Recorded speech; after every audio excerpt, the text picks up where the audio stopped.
में हमें हैलोवीन के एक हफ्ते पहले का दिन दिखाया जाता है। इसके बाद हम एक बच्चे को देखते हैं जिसका नाम पीटर है। पीटर स्कूल जाता है जहाँ उसका कोई भी दोस्त नहीं है, बल्कि कुछ बच्चे उसको काफी ज्यादा परेशान किया करते हैं। वो स्कूल में भी अकेला रहता है और घर पे भी अकेला ही खेलता रहता है। इसके बाद हमें पीटर के मॉम डैड को दिखाया जाता है जो कि सभी साथ में बैठकर खाना खा रहे होते हैं। वो पीटर को दोस्त बनाने और घर से बाहर जाने को साफ मना करते हैं और वो लोग ऐसा दिखाते हैं जैसे कि उन्हें पीटर की काफी ज्यादा फिक्र है। रात को जब पीटर सो रहा होता है तो उसको अपने कमरे की दीवार से कुछ आवाजें सुनाई देने लगती हैं, जैसे कि दीवार की दूसरी तरफ कोई हो और वो दीवार को खटखटा रहा हो, जिसकी वजह से पीटर काफी ज्यादा डर जाता है और वो भागकर अपने मॉम डैड के पास आ जाता है। उसकी मॉम पीटर को वापस उसके कमरे में लाई जहाँ वो दीवार के साथ कान लगाकर सुनती हैं, लेकिन उन्हें दीवार की दूसरी तरफ से कोई आवाज सुनाई नहीं दे रही थी। जिसके बाद वो पीटर को कहती हैं कि तुमने कोई बुरा सपना देखा होगा और वो पीटर को सोने के लिए कहती हैं। अगले दिन जब पीटर स्कूल गया तो वहाँ उनकी एक नई टीचर आई थी। वो जब पीटर को देखती हैं तो उन्हें पीटर की काफी ज्यादा चिंता होने लगती है क्योंकि पीटर अकेला और काफी ज्यादा उदास बैठा था और वो टीचर पीटर को खुश करने के लिए उससे बातें करने लगती हैं। अब जब रात को पीटर अपने मॉम डैड के साथ बैठकर खाना खा रहा था तो वो अपने मॉम डैड को कहता है कि हैलोवीन आ रही है तो मैं बाहर जाकर खेलना चाहता हूँ, लेकिन पीटर की मॉम उसे बाहर जाने से साफ मना कर देती है। तभी पीटर के डैड उसको एक घटना के बारे में बताते हैं। वो पीटर को बताते हैं कि जब तुम पैदा भी नहीं हुए थे तब एक बच्ची हैलोवीन की रात को बाहर खेलने के लिए निकली थी पर अचानक वो कहीं गायब हो गई, जिसके बाद वो लड़की कभी भी नहीं मिली और इसी वजह से हम तुम्हें कहीं बाहर जाने नहीं देते। पीटर उनकी बात मान लेता है और अपने कमरे में जाकर सो जाता है। जब पीटर सो रहा होता है तो उसके कमरे की दीवार में कुछ हलचल होने लगती है, जैसे कि दीवार की दूसरी तरफ कोई है और वो दीवार को पुश कर रहा है। तभी पीटर को दीवार के अंदर से किसी लड़की की आवाज सुनाई देने लगी जो कि पीटर का बार बार नाम ले रही थी। वो उस लड़की की आवाज को सुनकर काफी ज्यादा डर जाता है और चिल्लाने लगता है। पीटर के चिल्लाने की आवाज सुनकर उसके डैड वहाँ पर आ जाते हैं। वो दीवारों को चेक करते हैं लेकिन उन्हें दीवारों के अंदर से कोई भी आवाज सुनाई नहीं दे रही थी और वो पीटर को कहते हैं कि तुमने जरूर कोई बुरा सपना देखा होगा। जिसके बाद वो पीटर को सोने के लिए कहते हैं और वहाँ से चले जाते हैं। अगले दिन पीटर के डैड दीवारों के आगे चूहों को मारने वाला जहर डाल देते हैं और वो पीटर को कहते हैं कि दीवार के दूसरी तरफ शायद चूहे हैं जो कि जहर की वजह से मर जाएंगे और तब तुम्हें उनकी आवाज सुनाई नहीं देगी और तुम रात को चैन से सो पाओगे। अगले दिन जब पीटर स्कूल में था तो उनकी नई टीचर सभी बच्चों से ड्राइंग करा रही थी। पीटर जहाँ अपने कमरे की ड्राइंग बनाता है, उसने ड्राइंग में घर जैसी ही दीवार बनाई थी जिस पर लिख दिया था हेल्प मी। उसने अपनी ड्राइंग में एक बच्चा भी बनाया था जो कि वो खुद था। पीटर की ये ड्राइंग देखकर उसकी टीचर काफी ज्यादा परेशान हो जाती है।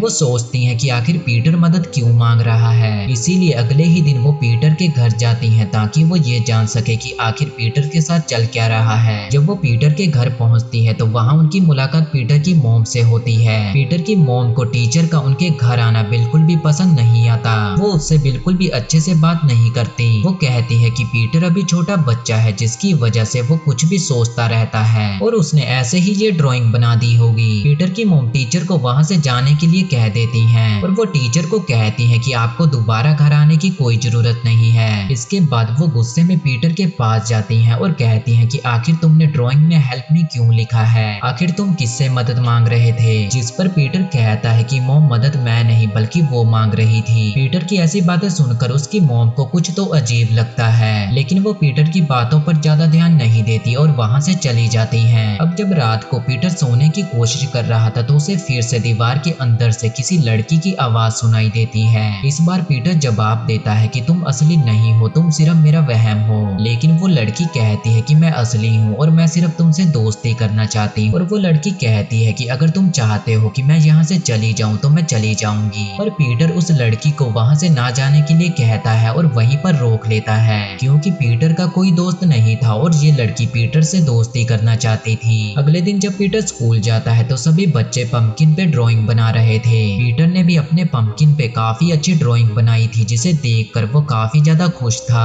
पीटर उस पंपकिन को लेकर अपने घर जा रहा था तभी वहाँ पर एक बच्चा आता है जो कि पीटर के पंपकिन को तोड़ देता है और वो पीटर को परेशान करने लगता है। पीटर काफी ज्यादा दुखी हो जाता है और घर आकर रोने लगता है। तभी वो लड़की पीटर को कहने लगती है कि तुम उदास ना हो, मेरे साथ भी ऐसा एक बार हुआ था, तुम्हें रोने की बजाय उस लड़के से बदला लेना चाहिए। उस लड़की की बातें पीटर मान लेता है और अगले ही दिन स्कूल में पीटर उस लड़के को धक्का देकर सीढ़ियों से नीचे गिरा देता है। काफी ऊंचाई से गिरने की वजह से उस लड़के के पैर टूट जाते हैं। जब पीटर के मॉम डैड को पीटर की इस हरकत के बारे में पता चला तो वो पीटर पे काफी ज्यादा गुस्सा करते हैं और वो पीटर को सजा देने के लिए उसे बेसमेंट में बंद कर देते हैं। इधर पीटर की टीचर सभी बच्चों के टेस्ट चेक कर रही थी। उन्हें पीटर की फिक्र तो पहले से ही थी, इसीलिए वो टेस्ट देने के बहाने पीटर के घर जाती हैं। जहां पीटर तो बेसमेंट में बंद था, लेकिन टीचर को ये बात नहीं पता थी। जहां उसके मॉम डैड टीचर से बातें करते हैं। यहाँ पर पीटर के डैड काफी अजीब बिहेव कर रहे थे। वो अपने हाथ में हथौड़ा लेकर घूम रहे थे और उनके हाथ में चोट लगी हुई थी, जिस पर वो कहते हैं कि मैं मुरम्मत का कुछ काम कर रहा था जिसकी वजह से मुझे चोट लग गई। वो टीचर को कहते हैं कि अब से पीटर स्कूल नहीं जाएगा।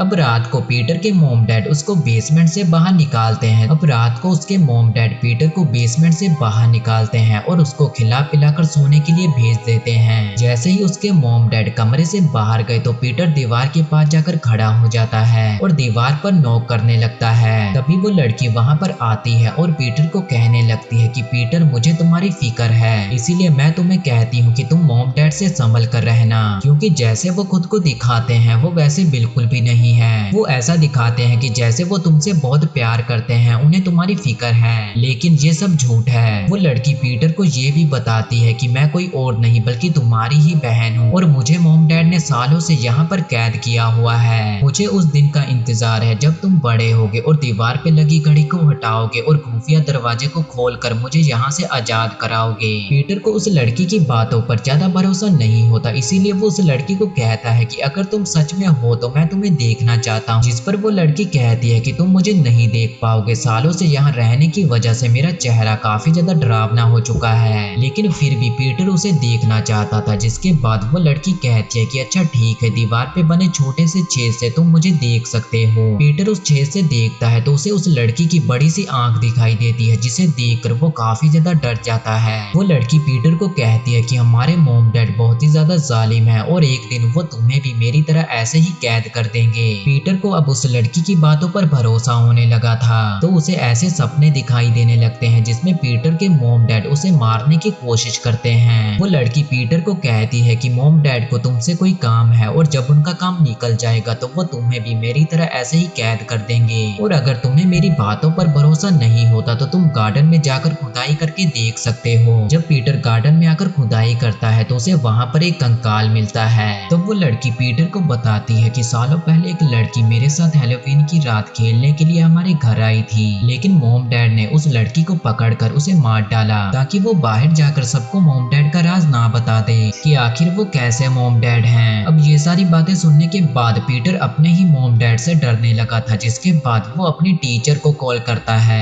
लेकिन तभी वहाँ पर पीटर की मॉम आ जाती हैं, जो कि टीचर को दोबारा कॉल ना करने के लिए कहती हैं। वो पीटर को उसके कमरे में लाती हैं, जहाँ वो दीवार पे बने उस होल को देख लेती हैं। उस होल को देखते ही वो काफी ज्यादा डर जाती हैं और कहती हैं कि आखिर उस लड़की ने पीटर को क्या कहा होगा। पीटर की मॉम डरी सहमी वहाँ से चली जाती हैं। रात को वो लड़की पीटर को कहती है कि मैंने मॉम डैड को बात करते हुए सुना है, वो तुम्हें भी मार डालेंगे, तुम्हें जल्दी कुछ करना होगा जिसकी वजह से तुम्हारी जान बच जाए। इसके बाद ये सभी लोग खाना खा रहे होते हैं। पीटर के डैड को खाने में कुछ अजीब लगता है। वो ये भी नोटिस करते हैं कि पीटर तो कुछ भी नहीं खा रहा। गुस्से में वो पीटर से पूछते हैं कि आखिर तुमने खाने में क्या मिलाया है। तो पीटर कहता है कि आप लोगों ने मेरी बहन को दुख पहुंचाया, मैंने तो बस उसका बदला लिया है। तभी पीटर के डैड को खून की उल्टियां होने लगती हैं। असल में पीटर ने उस लड़की के कहने पर मॉम डैड के खाने में जहर मिला दिया था। पीटर के डैड तो वहीं पर मारे जाते हैं, लेकिन पीटर की मॉम अपने हाथों में चाकू उठाकर पीटर की ओर भागने लगती हैं। लेकिन पीटर उन्हें धक्का दे देता है, जिसकी वजह से वो सीढ़ियों से नीचे गिर जाती हैं और उनकी भी वहीं पर मौत हो जाती है। लेकिन हैरान कर देने वाली बात तो ये थी कि पीटर की मॉम ने पीटर को मारने के लिए नहीं बल्कि पीटर को बचाने के लिए चाकू उठाया था। पीटर उस लड़की के कहने पर दीवार पे लगी घड़ी को हटा देता है और खुफिया दरवाजे को खोल देता है। वो लड़की जो कि अभी तक मासूम बनी हुई थी, दरवाजा खुलते ही वो एक मॉन्स्टर की आवाज में हंसने लगती है। वो लड़की जैसे ही उस दरवाजे से बाहर निकलती है तो हम देखते हैं कि वो काफी ज्यादा डरावनी दिखाई दे रही थी। पीटर उस लड़की को देखते ही इतना ज्यादा डर जाता है कि वो भागकर अपने कमरे में चला जाता है और वो अपने बेड के नीचे आकर छुप जाता है। और यहाँ पर वही लड़का अपने 3 साथियों के साथ आ जाता है जिसे पीटर ने स्कूल में सीढ़ियों से धक्का दिया था।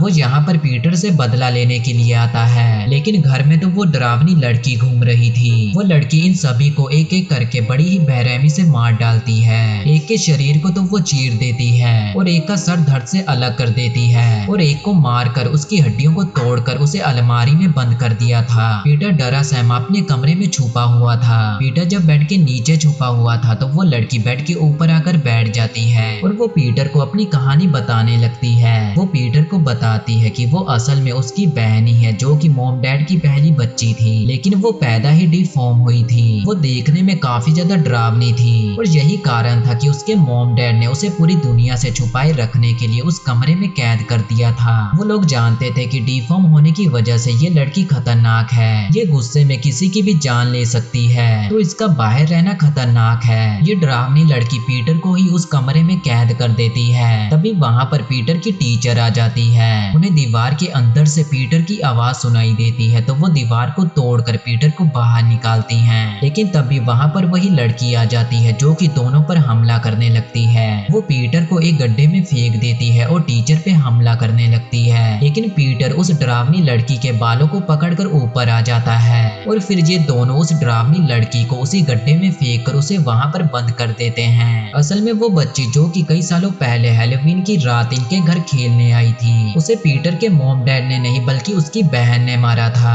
और इसके बाद उन्होंने इस डरावनी लड़की को एक कमरे में कैद कर दिया। और इसीलिए वो लोग पीटर की इतनी ज्यादा फिक्र करते थे क्योंकि उन्हें पता था कि उन्होंने अपने घर में किस चीज को कैद कर रखा है। उस डरावनी लड़की को वहाँ कैद करने के बाद वो लड़की पीटर को कहती है कि आखिर तुम कहीं भी चले जाओ, मैं तुम्हें ढूंढ ही लूंगी। और ये मूवी यहीं पर खत्म हो जाती है।